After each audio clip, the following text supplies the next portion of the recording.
weeks ago, a list of 150 lecturers were released, recruited in the newly created universities of Ebolova, Betwa, and Garwa.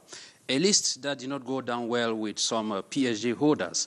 And in response, they had to stage a sit-down strike in front of the Ministry of Higher Education, demanding for the release of another list. A situation that many have described as not noble for people who are considered to be high-ranking intellectuals in the country. And in today's edition of the program, we are asking the question, why are our PhD holders seeking recruitment into the public service at all costs, even sitting on bare floor at the Ministry of Higher Education seeking to be recruited? My name is Hyncenth Chia, and you are watching 360 Degrees on Canal International. We'll be with you for the next 1 hour. Do not move a muscle.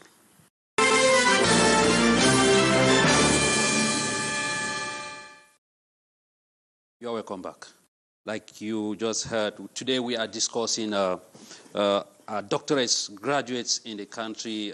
This week we didn't see a very friendly image of them. And to discuss that very important topic, you know, he who wears the shoes knows where it pinches. Today we tried everything possible to bring on board those who have that prestigious certificate in their pockets, because they know the in and outs of that particular certificate and what they are going through as far as challenges after obtaining the PhD is concerned in Cameroon. I will begin right away from my right, where I will welcome Dr. Hyncenth. He's a regular face here. He's been here several times, and he has equally honored our invitation today to talk about this very important issue. Dr. Ta, you're welcome. Thank you very much. It's a pleasure to be here today and to discuss on a very serious topic like the one you just mentioned. We just hope that what we are going to say here will sink down the brains of those people that were taught and who think that today they can talk back at us. It is said in my dialect that though a student can be more than the teacher, but you can never be above the teacher to an extent. Of course, the shoulder can never be above the head. By you, we have Dr. Fon Joshua Gogomo. He's a socio-political analyst and an entrepreneur. Doc, this is your very first time on my set. It's a pleasure to have you. It's a pleasure as well, Chia, and thank you for inviting me.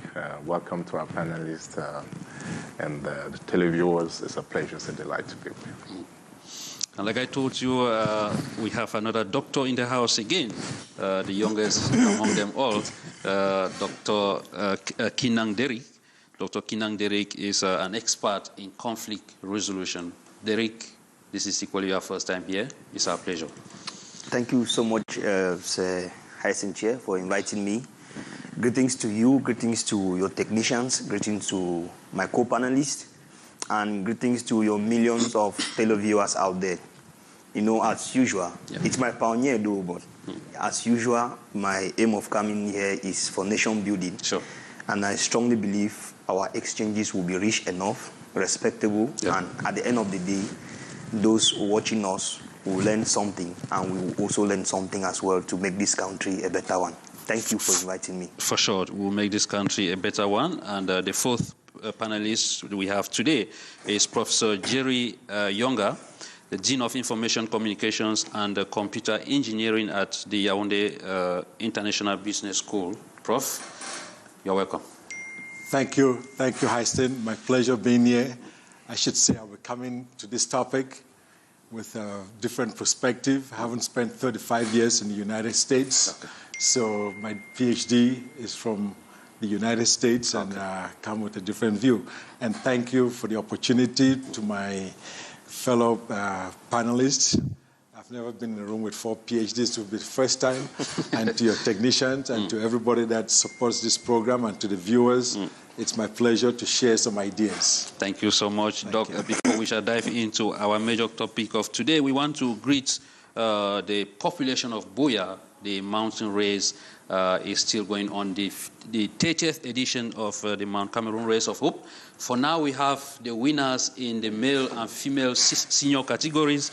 In the male category, we have Hassan Husseini, who finished the race in 4 hours 40 minutes, beating the previous winner with about 7 minutes. And then we equally have Ngalim Lizette, who has won the race before, and she has won today again.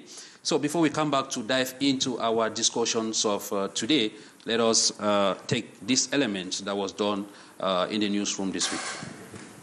Despite very heavy security dispositions within the premises of the Ministry of Higher Education, downtown Yaoundé, the disgruntled PhD holders are here, as they had informed, to manifest their frustration at being left out in the recent recruitment of university lecturers